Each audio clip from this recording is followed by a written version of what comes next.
Hello everyone. Welcome back to the channel.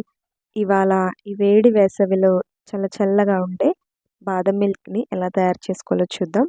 ఇది taste కోసం మాత్రమే కాదండి, ఈ సమ్మర్లో త్వరగా అలసిపోతుంటారు కదా, వాళ్ళకి రోజు ఇది ఒక గ్లాస్ ఇచ్చి చూడండి, చాలా బాగుంటుంది. ఇక ప్రాసెస్లోకి వెళ్తే, ఒక మిక్సీ జార్లో ఒక 10 జీడిపప్పులు, 10 నుంచి 15 బాదం పప్పులు, 2 ఇలాచీ వేసుకుని మెత్తగా మిక్సీ పట్టుకుని పక్కన పెట్టుకోవాలి.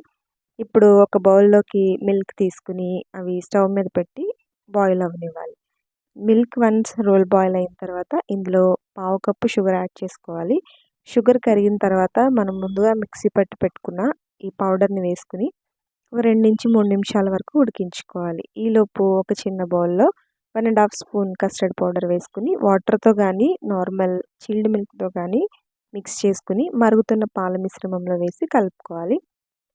కస్టర్డ్ వేసిన తర్వాత పాలు కొంచెం చిక్కబడతాయి కాబట్టి ఎక్కువసేపు కాకుండా ఒక 2 నుంచి 3 నిమిషాలు ఉడికించుకుని స్టవ్ ఆఫ్ చేసుకోవాలి. ఈ మిశ్రమాన్ని స్టవ్ మీద నుంచి కిందకి దించి పూర్తిగా చల్లారిన తర్వాత ఫ్రిడ్జ్లో పెట్టుకుని 2 గంటల పాటు చిల్ అవనివ్వాలి.